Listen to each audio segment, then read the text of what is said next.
بسم اللہ الرحمن الرحیم۔ محمد بن حنفیہ کربلا میں کیوں شریک نہ ہوئے؟ حقیقت کیا ہے ناظرین کرام، آج ہم بات کریں گے کہ ایک ایسی عظیم شخصیت کی جن کا ذکر کربلا کے واقعات میں اکثر نظر انداز ہو جاتا ہے۔ وہ ہے حضرت محمد بن حنفیہ، جو کہ حضرت علی کے بیٹے اور امام حسین کے سوتیلے بھائی تھے۔ سوال یہ ہے کہ وہ کربلا میں امام حسین کے ساتھ کیوں نہیں گئے؟ کیا انہوں نے ساتھ دینے سے انکار کیا یا کوئی اور شرعی، سیاسی یا عملی وجہ تھی؟ آئیے تفصیل سے جانتے ہیں۔ خاندان علوی کی ایک ممتاز شخصیت حضرت محمد بن حنفیہ حضرت علی اور خاتون قبیلہ بنو حنیفہ کے بیٹے تھے۔ اسی نسبت سے حنفیہ کہلاتے ہیں۔ آپ علم و حلم، زاہد اور شجاعت میں ممتاز تھے۔ اہل بیت کے وفادار سپاہی، امام حسن و حسین کے مددگار اور حضرت علی کے بعد اہل بیت کی قیادت میں اہم کردار ادا کرنے والے شخص حضرت محمد بن حنفیہ رحمۃ اللہ علیہ حضرت علی المرتضیٰ رضی اللہ عنہ کے ایک جلیل القدر فرزند تھے، جن کا شمار تابعین کے ممتاز اور معتبر شخصیات میں ہوتا ہے۔ ان کا مکمل نام محمد بن علی بن ابی طالب ہے، اور ابن حنفیہ کہلانے کی وجہ یہ ہے کہ ان کی والدہ کا تعلق قبیلہ بنو حنفیہ سے تھا۔ نسب اور والدین: والد حضرت علی بن ابی طالب رضی اللہ عنہ، والدہ حضرت خولہ بنت جعفر یعنی بنت حنفیہ قبیلہ سے۔ حضرت فاطمہ الزہرا رضی اللہ عنہا کے بعد حضرت علی رضی اللہ عنہ نے خولہ بنت جعفر سے نکاح کیا اور ان کے بطن سے محمد بن حنفیہ پیدا ہوئے، اسی لیے آپ ابن حنفیہ کہلاتے ہیں۔ ولادت: حضرت محمد بن حنفیہ کی پیدائش خلافت راشدہ کے ابتدائی دور میں ہوئی۔ بعض روایات 10 ہجری کے آس پاس آپ کی مطابق ولادت ہوئی۔ علمی مقام و مرتبہ: حضرت محمد بن حنفیہ نہایت عبادت گزار، علم دوست اور فقیہ شخص تھے۔ ان کی شخصیت علم، تقوی، حلم اور عدل کی علامت سمجھی جاتی ہے۔ تابعین اور صحابہ کرام کے درمیان ان کا احترام کیا جاتا تھا۔ حضرت عمر بن عبدالعزیز، امام زہری، امام شعبی جیسے لوگ ان سے روایت کرتے ہیں۔ کربلا کے وقت ان کا کردار: حضرت محمد بن حنفیہ واقعہ کربلا میں شریک نہیں تھے۔ اس کی چند ممکنہ وجوہات درج ذیل ہیں۔ حضرت امام حسین رضی اللہ عنہ نے مدینہ سے روانگی سے پہلے مشورہ کیا تو محمد بن حنفیہ نے انہیں مکہ میں رہنے یا یمن سے جانے کا مشورہ دیا تھا، لیکن امام حسین رضی اللہ عنہ نے اللہ کی رضا پر خود کو قربان کرنا قبول کیا۔ بعض روایات کے مطابق وہ اس وقت مدینہ میں علیل یا بیمار تھے۔ امام حسین رضی اللہ عنہ نے انہیں اہل بیت کا نگہبان اور مدینہ میں نمائندہ مقرر کیا تاکہ وہ اہل بیت کی کفالت کرے۔ بعد ازاں کربلا واقعہ کربلا کے بعد حضرت محمد بن حنفیہ نے امامت و قیادت کا دعویٰ نہیں کیا۔ انہوں نے اپنے آپ کو اہل بیت کے ایک خاموش خدمت گزار کے طور پر رکھا۔ بعض لوگوں نے انہیں امام ماننے کی کوشش کی، جس سے انہوں نے مسترد کر دیا۔ ان کا موقف ہمیشہ وحدت امت اور فتنوں سے بچاؤ پر مبنی رہا۔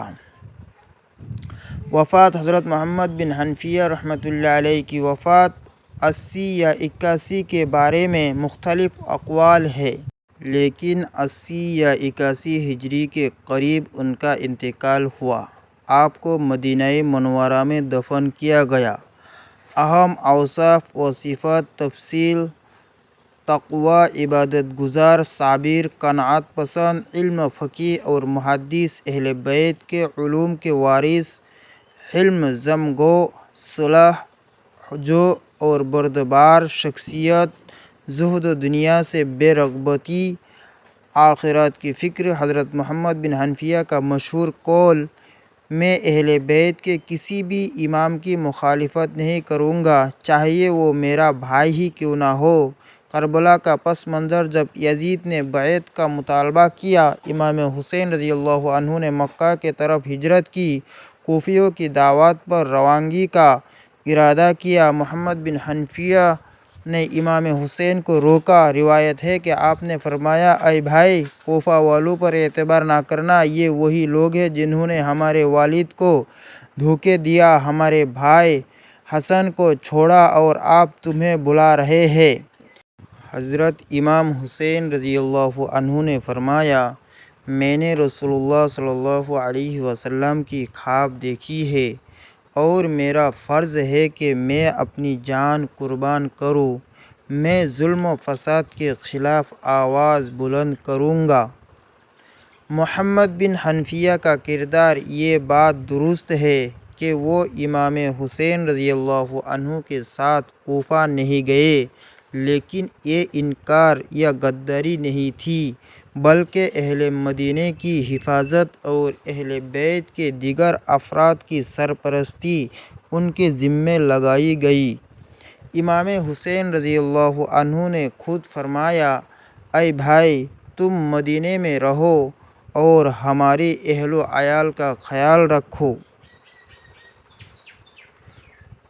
شرعی حکمت: اس فیصلے میں حکمت یہ تھی کہ مدینہ میں اہل بیت کا مرکز باقی رہے۔ امام حسین رضی اللہ عنہ کی شہادت کے بعد اہل بیت کی قیادت کا تسلسل قائم رہے۔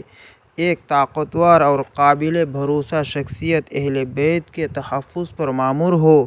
کیا محمد بن حنفیہ نے بعد میں قیادت کی؟ جی ہاں، کربلا کے بعد عبداللہ ابن زبیر نے خلافت کا دعویٰ کیا، مگر محمد بن حنفیہ رضی اللہ عنہ نے نہ ان کی بیعت کی اور نہ یزید کی، بلکہ مرج ابن سعید میں اہل بیت کے پیروکاروں نے ان کے ہاتھ پر بیعت کی۔ یہی گروہ آگے چل کر کیسانیہ فرقہ کہلایا، جو محمد بن حنفیہ رضی اللہ عنہ کو امام معصوم ماننے لگا، حالانکہ خود انہوں نے کبھی ایسا دعویٰ نہیں کیا۔ سچ کیا ہے؟ حضرت محمد بن حنفیہ نے کربلا میں شریک ہوئے، نہ یزید کے ساتھ ملے، وہ مدینہ میں اہل بیت کے نگہبان رہے۔ امام حسین رضی اللہ عنہ سے ان کا تعلق محبت اور وفاداری پر مبنی تھا۔ ایک تاریخی حقیقت: تاریخ میں ایسے افراد بھی تھے جنہوں نے کربلا میں شامل ہونے کی کوشش کی مگر نہ پہنچ سکے، مگر حضرت محمد بن حنفیہ نے باقاعدہ طور پر امام حسین کے مشورے سے پیچھے رہنے کا فیصلہ کیا۔ حضرت محمد بن حنفیہ امام حسین کے سچے حامی تھے۔ کربلا نہ جانا کوئی بزدلی یا مخالفت نہیں تھی، بلکہ ایک حکمت پر مبنی فیصلہ تھا۔ ان کا کردار بعد میں اہل بیت کی حفاظت اور قیادت میں نمایاں رہا۔ ناظرین، تاریخ کو صرف ایک رخ سے دیکھنا انصاف نہیں، اہل بیت کی ہر شخصیت کا کردار قیمتی ہے۔ حضرت محمد بن حنفیہ کی حکمت عملی بھی کربلا کی حفاظت کا حصہ تھی۔ اللہ تعالی ہمیں اہل بیت کی محبت میں ثابت قدم رکھے، آمین۔ اگر آپ کو یہ ویڈیو پسند آئے تو لائک، سبسکرائب اور شیئر ضرور کریں تاکہ یہ حقائق عام ہو۔